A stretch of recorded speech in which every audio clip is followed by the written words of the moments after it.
Привет, Товерам! Ну что, просили подробнее рассказать про робота? Значит, поговорим про робота. Так, начнем со снаряжения. Значит, первое, что нужно понимать, это то, что самое топовое снаряжение, это то, которое дает стат снижения урона всаднику. Этот стат имбалансный, он работает и в PvP, и в PvE.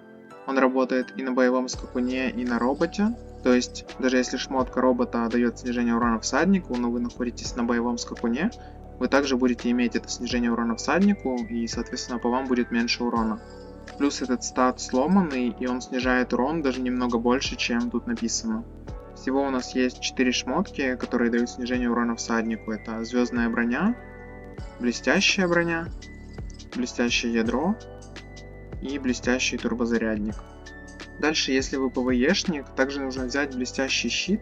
По сути, это единственная шмотка на робота, которая дает ДПС стат. Затем ластовые 3 шмотки. В принципе, в PvE они смысла особо не имеют. Вы можете взять вот такие шмотки, можете взять звездную ось. Если вы кит, то вы можете взять голдовую шмотку. В целом это уже не настолько важно. Дальше у нас идет уровень.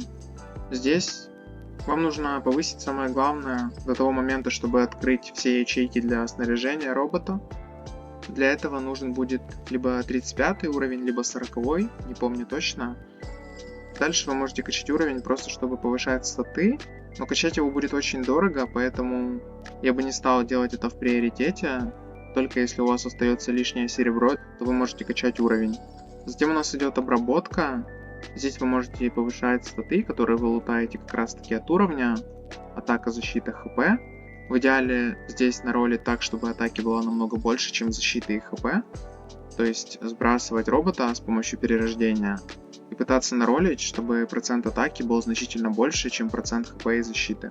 Дальше у нас изучение. Это очень полезная тема, потому что здесь вы можете апать снижение урона всаднику, и при этом апать его через робота получается намного дешевле, чем если апать его золотыми яйцами на маунте. Вот допустим сейчас на 5-м ранге эволюции у меня стоимость 25 лямов, в то время как маунт у меня сейчас стоит 80 лямов за один ап. Поэтому робота я могу намного дешевле апнуть и получить больше снижения уронов. Дальше волшебные пушки. Но здесь это по сути китовая тема. При туплее вы здесь только за кристаллы можете вот эти повышать уровень. Но чтобы эти пушки стали реально сильными, вам нужно повышать звезды за компоненты. Здесь они есть Т1, Т2, Т3, вроде даже Т4 будут. В общем, нужно будет куча компонентов, чтобы повышать звезды на этих пушках. Также есть вот такая тема. Перезагрузка вооружения, разжигание огня и коллапс частиц. Тоже китовая тема. Для того, чтобы их апать, вам нужен кристалл энергии. Кристалл энергии это чисто донат. Поэтому пушки робота это full донат тема. Если вы, конечно, лютый кит, то когда-то вы сможете сделать себе сильного робота, и в далеком лейтгейме он будет не хуже маунта. Но если вы такой же смертный, как и я, то я бы не советовал форсить прокачку пушек. Играть через маунта будет намного дешевле. Да и урона, по крайней мере, пока что на 102 левел капе, когда я нахожусь на маунте, у меня процентов на 35-40 больше, чем когда я нахожусь на роботе. Так как у маунта очень имбовый навык, который повышает атаку на 10%, и плюс эта атака еще стакается.